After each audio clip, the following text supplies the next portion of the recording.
감사합니다. 제가 그 월요일 날 발목을 저질렸어요. 앞으로 한 3달은 축구 성게 못 나갑니다. 지금 제가 서는 것도 되고 앞으로 걷는 것도 되는데 사이드 스텝이 안 돼요. 이게 옆으로 넘어가가지고 옆으로가 못 가는데 그 병점역에서 지하철을 100년 만에 타다가 다쳤거든요. 근데 병점역에서 지하철을 너무 오랜만에 타니까 1호선은 무슨 행위 왜 이렇게 많은 거야? 나 진짜 뭐 천안 뭐 인천 막 무슨 뭐 또 급행이 있고 막 환장합니다. 그래가지고 뭐 계단을 내려가면서 이거를 노선을 보고 내려가다가 마지막 계단 하나를 못 보고 뭔지 아시죠? 한 걸음을 다 내려간 줄 알고 평지인 줄 알고 내리는데 이제 계단이었던 거죠. 그래가지고 이제 왼발이 넘어갔어요. 근데 제가 요 발이 고등학교 때 한 2-3달에 한 번씩은 넘어갔던 데예요. 농구 할 때마다 넘어가던 데인데 이제 안 다치려고 농구를 끊고 10년을 살았는데 지하철에서 다친 거죠. 이게 얼마나 억울합니까? 근데 제가 다치는 순간 무슨 생각을 했을지 혹시 한번 맞춰보세요. 여러분 다쳤어요. 무슨 생각 하시겠어요? 발목이 딱 꺾였어. 보통 아프다 이 생각을 하죠. 저는 무슨 생각이 났는지 알아요? 진짜 농담이 아니에요. 전 여기서 제가 깨달았어요. 존재가 바뀌었구나. 진짜 무슨 생각이 났냐면 내일 스쿼트 못하겠다. 딱 이 생각이 났어요. 그래서 제가 그때 깨달았어요. 제정신이 아니긴 하구나. 지금 내가 제정신은 아니구나. 그리고서는 화요일날 하루 운동을 쉬고 수요일부터 다시 헬스장을 갔습니다. 상체는 살아있잖아. 왜 못해? 해가지고 이제 발목 안 쓰는 운동, 앉아서 할 수 있는 것만 골라가지고 지금 이제 이번 주 내내 운동을 하고 있어요. 그리고선 제가 다시 한번 상기했습니다. 우리 종국이 형님이 말씀해주신 그것이 진실이었구나. 네 인생에 운동이 추가된 게 아니라 삶이 바뀐 거다. 갑자기 그 음성이 막 생각이 나면서 이제 내 삶이 바뀌었군요. 이것이 내 삶에 이제 거의 이제 아주 많은 영역을 차지하고 있습니다. 하면서 막 간증을 하는 마음으로 되었는데 이런 게 존재가 바뀐 거죠. 근데 사실 우리는 알고 있어요.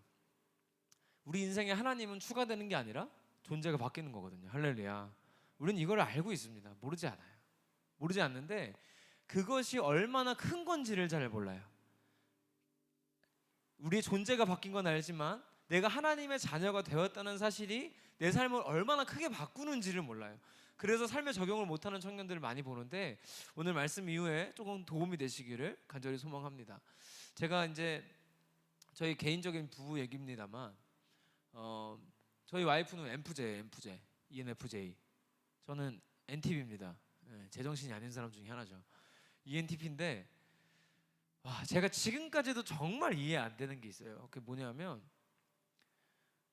참고하세요, 여러분. 이런 사람들도 많다는 걸 꼭 참고하세요. 저는 누가 힘들다고 하면요 해결책을 생각하는 사람이에요. 이게 내가 나쁜 사람인 게 아니고요, 여러분. 자꾸 나를 나쁜 사람을 만드는데 공감을 못하고 나쁜 게 아니라 제가 하는 공감의 방식은 해결책을 찾아주는 거예요.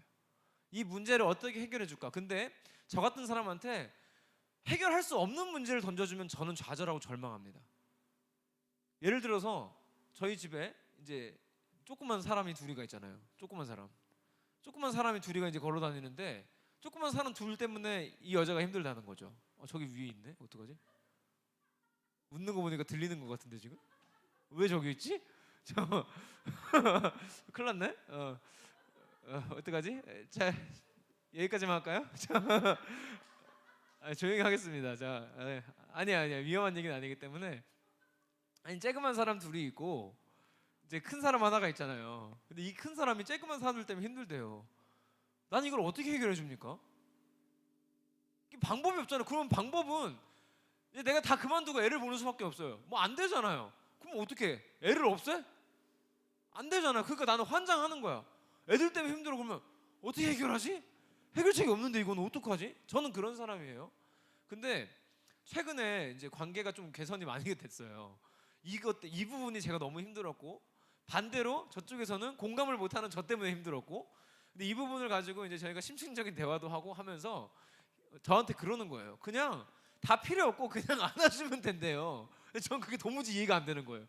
아니 힘들어 죽겠는데 해결책도 없이 안아주면 승질나지 않나? 전 정말 열받거든요. 예를 들어서 캠프 준비하다가 뭐가 없어졌어. 물건이 없어졌는데 목사님 괜찮아요? 그러면 죽여버려. 빨리 찾아. 아니 나는 이런 사람인데 나보고 그냥 안아주래. 그러니까 나는 이게 맞는 건가? 이상한데? 근데 어쨌든 이상한데 그렇게 해달라니까 제가 이제 실천을 해봤어요. 진짜 괜찮아지더라고요. 나 깜짝 놀랐어요. 이게 되는 거야? 이게 되는구나. 그러니까 결론은 뭐냐면 그냥 힘들어서 사랑받는 게 아니고 존재 자체로 사랑받고 싶은 마음이더라고요. 그냥 나니까 사랑받고 싶은 거야. 그러니까 나는 해결책이 필요한 게 아니고 남편의 사랑이 필요한 거야. 이거를 저한테 표현을 한 거죠. 근데 제가 그거를 이해를 못하고 해결책을 계속 찾으려고 그러니까 나도 환장하고 저기서도 환장하고 돌아버리다가 이게 좀 최근에 해결이 됐어요. 아, 존재 자체로 사랑받고 싶은 거구나. 그래서 우리 자매들 그런 거 있잖아요. 마음이 단단히 꼬였을 때, 남자친구랑 단단히 꼬였을 때 어때요? 남자친구가 오늘 너 머리 정말 예쁘게 했다. 그럼 뭐라 그래요? 마음이 꼬였을 때 어제는 머리가 안 예뻤다는 거야? 너 오늘 좀 날씬해 보인다. 그럼 어제는 뚱뚱했다는 거네? 막 이거 있죠. 이게 뭡니까 지금? 내가 어떤 조건이 아니라 존재 자체로 사랑받고 싶은 마음인 거잖아요. 나로서 그냥 나니까.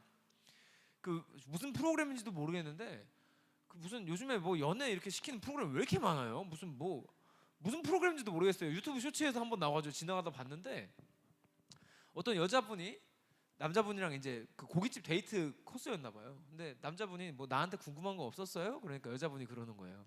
이분이 삼성전자를 다녀요, 남자가. 그러니까 여자분은 직업이 스마트 스토어를 운영을 한대. 근데 월 매출 얼마냐니까 비밀이래. 그냥 스토어만 만들어 놓고 장사 안 되는 거죠. 뻔한 거죠, 사실. 근데 그분이 남자분이 이제 나한테 궁금한 거 없어요? 그러니까 여자분이 그러는 거예요.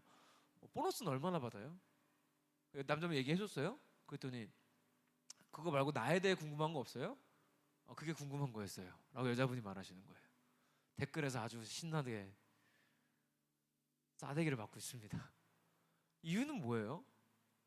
이 사람의 존재가 아니라 이 사람의 조건만 궁금해한 거잖아요. 그죠? 그러니까 존재 자체에 대한 사랑은 누구나 우리가 갈망하고 갈구하는 거예요. 존재 자체가 바뀐다는 사실은 사실 우리한테도 굉장히 중요한 거예요. 오늘 말씀을 한번 같이 펴보고요. 다 읽지는 않을 건데 하나씩 좀 짚으면서 지나가 볼게요. 오늘 일단 16절을 보면요. 상황을 우리가 확인을 해야 돼요. 어떤 상황이냐면 지지난주에 등장했던 그 앉은 아저씨, 베데스다 연못에 38년 동안 앉아있던 아저씨, 그 아저씨가 예수님의 능력으로 일어나서 걸었습니다. 그리고 걸어다니면서 예루살렘 성전에서 누굴 만나냐면 예수님을 만나요. 그 지난주에 그랬죠. 그래서 예수님이 너 죄 짓지 말고 살아. 더 심한 거 걸리기 전에.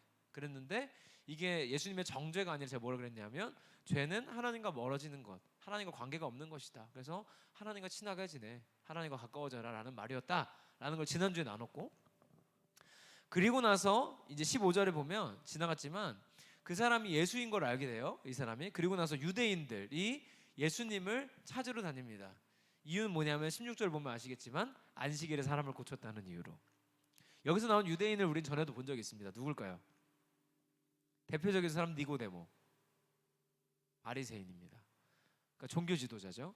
종교 지도자. 그러니까 종교 지도자들은 지금 예수님을 잡을 건덕지만 찾고 있어요. 그 중에 하나 걸린 거죠. 감히 안식일에 이르래? 하고 걸린 거예요. 이거 사실 잘 보면요. 예수님이 안식일에 일했기 때문에 잡으러 온 걸까요? 아니면 예수님을 잡으려고 조건을 찾은 걸까요? 예수님을 잡으려고 하는 거죠. 이게 뭐냐면 존재 자체를 싫어하는 겁니다. 예수님의 존재 자체가 싫으니까 어떻게든 핑계를 찾는 거예요.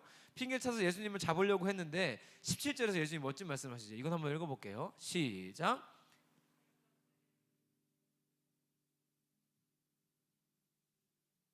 예수님의 화법이 정말 다음 말을 할 말이 없게 만드는 얘기를 해요. 뭐냐면 하나님 아버지가 일하시니까 난 일한 거야 라고 하면서 본인이 하나님 아들이심을 또 증명하시고 증언하시고 자기가 안식일에 일해도 되는 이유까지 바로 이어붙인 거죠. 이 짧은 문장으로. 굉장하죠. 근데 18절을 보면 유대인들의 태도를 보고 알 수 있어요. 뭐냐면 결국 이것조차도 싫어하는 이유로 추가됩니다. 예수님의 존재 자체가 싫기 때문에 예수님이 무슨 말을 해도 그건 다 꼬투리인 거예요. 이 장면에서 이게 오늘 중요 메시지는 아닙니다만 우리가 짚고 갈 건 있어요. 우리 청년들 사실 우리 교회 청년들만큼 헌신적이고 하는 교회가 솔직히 요즘 거의 없습니다. 많지 않아요. 진짜 많지 않은데 예수님한테서 우리가 하나 꼭 배워야 될 건 뭐냐면 예수님은 본인이 하시는 사역을 어디서부터 출발했는지 찾으실 때 무조건 아버지를 찾았어요. 너 왜 이랬어? 하나님 때문에. 이게 자동이었던 분이 우리 예수님이에요. 그러니까 우리 모든 사역의 조건과 시작과 출발은 하나님 아버지로부터 오는 겁니다. 할렐루야. 그러니까 다른 조건과 핑계를 찾기 시작하면요, 우리는 그냥 존재 자체로 그런 것들이 싫어질 수 있어요. 제가 이번 주에도 여러분은 전혀 모르는 신학교 3학년 다니는 그 이제 학생이죠. 전사님도 아니에요. 학생인데 학생을 이제 원래는 한 2, 30분 만나고 여기 동탄까지 힘들게 왔어요. 저를 본다고. 2, 30분 만나고 그냥 대충 보내려고 그랬어요. 근데 얘기하다 보니까 이제 그냥 보낼 수는 없어서 하다 보니까 한 2시간 넘게 이렇게 상담을 했는데 이 친구 뭐 상황을 아주 자세히 설명하기 좀 그렇지만 교회 청년이 이제 작은 교회예요. 작은 교회 청년들도 많지 않고 한데 굉장히 교회가 이제 열심히 있고 이러던 교회다 보니까 온 교인이 정말 사역자처럼 일하는 교회예요. 규모가 작지만. 근데 요즘 청년들 문화랑은 조금 차이가 있죠. 여러분들 아마 더 잘 아시겠지만. 그러다 보니까 얘가 이제 이게 뭣도 모르고 할 땐 괜찮았는데 이게 이제는 마음이 동하지 않는다는 거예요. 목사님 설교도 안 들리고 예배도 재미없고 나는 신학교를 다니지만 앞으로 사역은 할 생각이 오히려 없어졌고 막 그런 마음으로 하기 싫다는 거죠. 하기 싫다는 거죠. 그래서 제가 이런저런 얘기 듣다가 그냥 그 얘기 해주고 보냈습니다. 다 필요 없고 은혜 받아야 된다 그랬어요. 왜냐하면 아버지의 은혜가 떨어지면 우리는 무슨 일도 할 수 없어요. 그러니까 결국은 내가 교회에서든 뭐 하나님 위해서 어떤 일들을 하다가 아니면은 우리가 굳게 마음을 먹고 내가 학교에서 혹은 회사에서 우리 가정에서 내가 하나님 자녀로서 역할을 해봐야겠다라고 마음 먹고 할 때 정말 어려울 때가 있죠. 하기 싫을 때 있어요. 저도 그런데요. 왜? 당연히 있죠. 당연히 있고 힘든 건 당연한데 그럴 때 우리가 찾아야 되는 게 내가 이 시작의 근거가 어디인가요? 예수님이 발견하신 건 뭐예요? 아버지가 일하시니 나도 일하는 거구나. 그래서 우리가 하나님의 아버지가 일하시니까 나도 일한다는 마음으로 하나님과 함께 가야지 내가 해서 하나님을 기쁘시게 해야겠다라고 내가 앞서가면 이렇게 되는 거예요. 그리고서는 그냥 핑계와 조건을 찾게 돼 있어요. 하기 싫으니까. 그래서 제가 얘기해 줬어요. 너 그거보다 더 사역 많이 한 적도 있지 전에. 그랬더니 그렇대요. 그때는 어땠어? 좋았대요. 근데 지금은 교회에서 자기가 되게 불편한 사람이 되었대요. 뭘 부탁해도 다 거절하니까. 그래서 그러고 나서 행복해? 전혀 안 그렇대요. 그래, 우리는 일이 많고 적어서가 아니라 하나님이랑 멀어지면 그런 거야 하고 이제 아주 본인은 큰 해답을 얻고 돌아갔습니다. 대단한 얘기가 아니잖아요. 근데 우리는 하나님 아버지로부터 우리가 하고 있는 이 모든 그리스도인으로서 삶의 여정이 하나님으로부터 온다는 사실을 늘 기억하시기를 소망합니다. 그 다음에 우리가 19절부터 조금 눈으로만 보고 넘어가면요, 예수님께서 본인이 하나님의 아들이심을 계속 강조하시면서 하나님께서 아들에게 주신 이 권리와 또 권한이 무엇인지에 대해서 설명을 하십니다. 사실 이 부분만 가지고도 한 40분 설교를 해야 돼서 여기는 살짝 점프를 하고 우리 24절을 한번 넘어가 볼게요. 24절을 한번 읽어보겠습니다. 24절 시작. 진실로 너에게 이르노니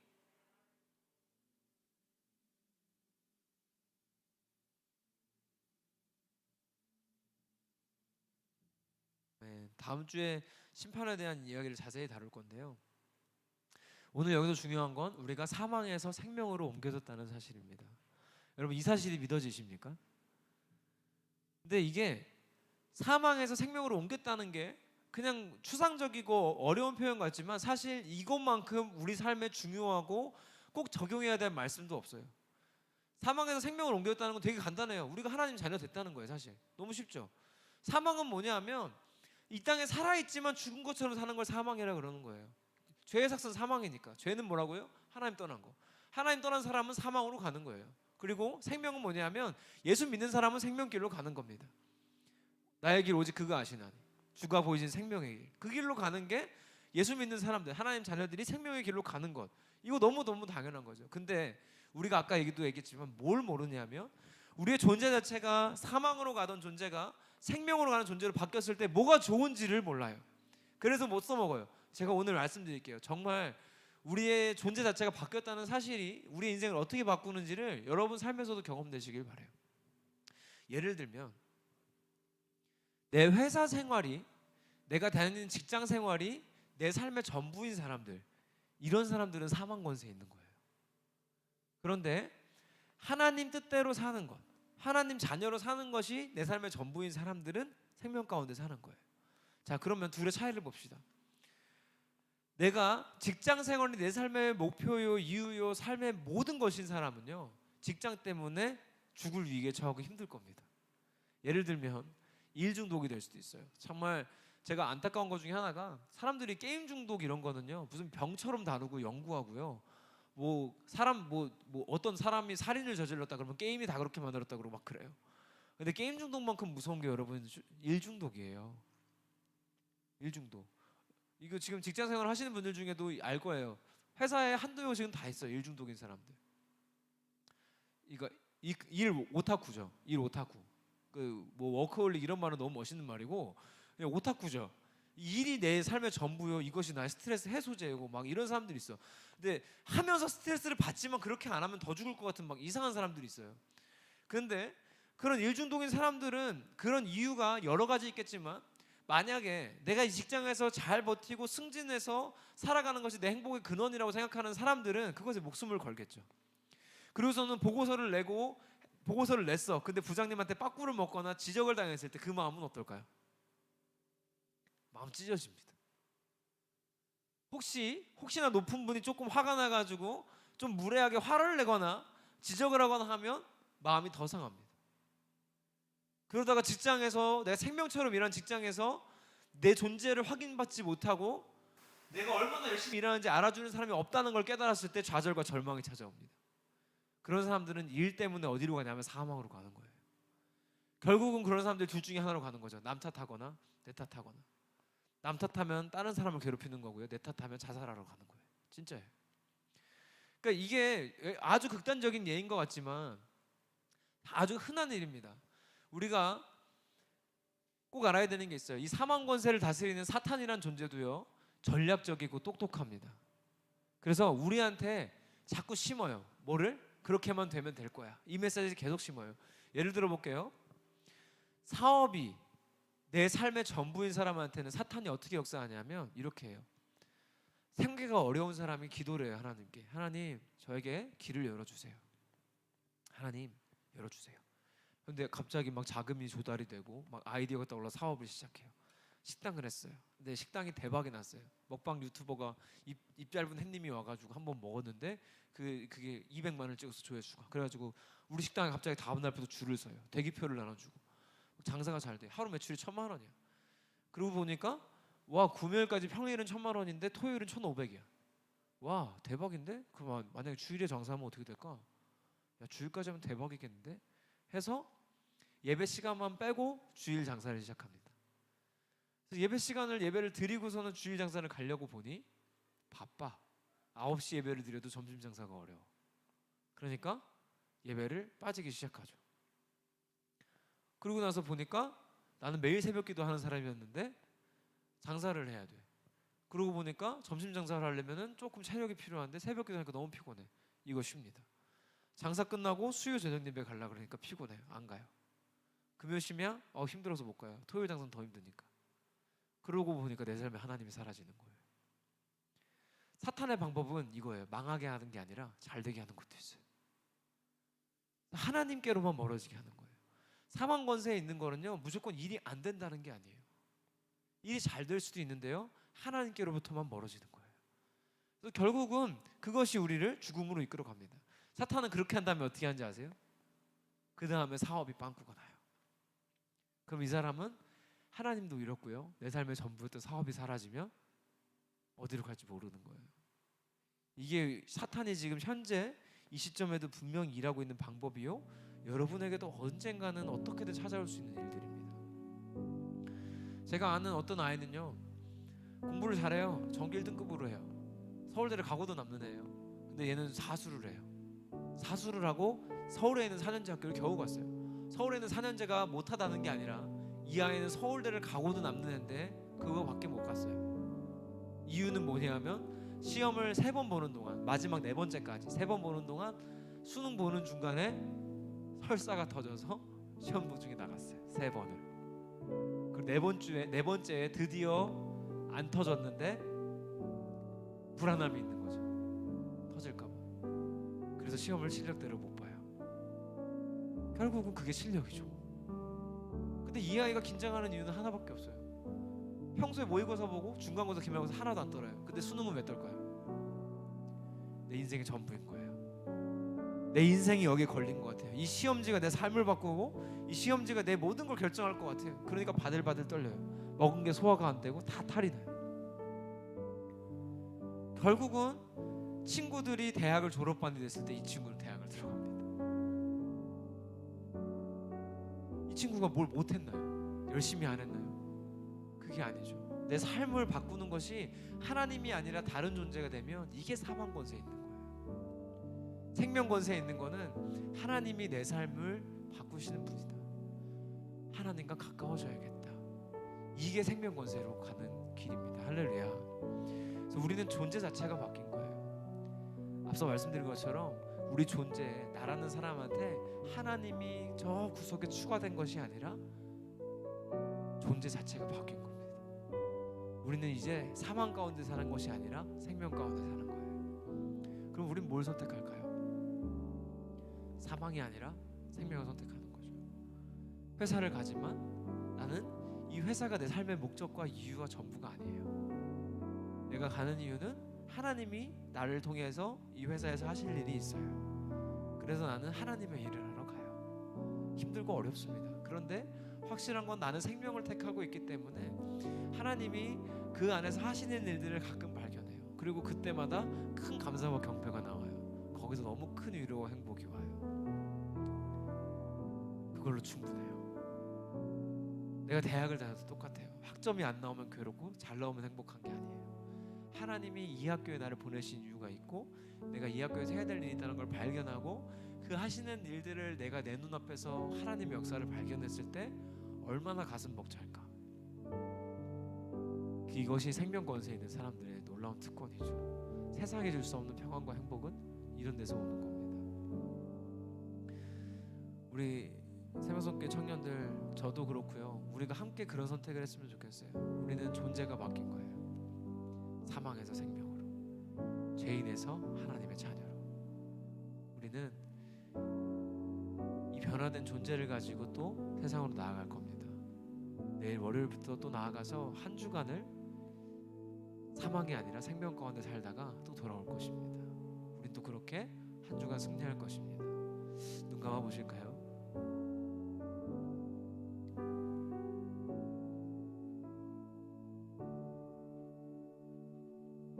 이 시간에는 우리 같이 기도했으면 좋겠습니다. 기도할 때 하나님, 우리의 존재를 바꾸셨는데, 사망에서 생명으로 옮기셨는데 우리가 아직도 사망 가운데 있는 것처럼 살 때가 얼마나 많았습니까? 이제는 우리의 존재 자체를 바꾸신 하나님의 능력을 따라 생명을 택하는 삶, 하나님을 택하는 삶, 하나님과 가까워지는 삶으로 변화시켜 주시옵소서. 함께 기도하겠습니다. 하나님 감사합니다. 하나님, 우리가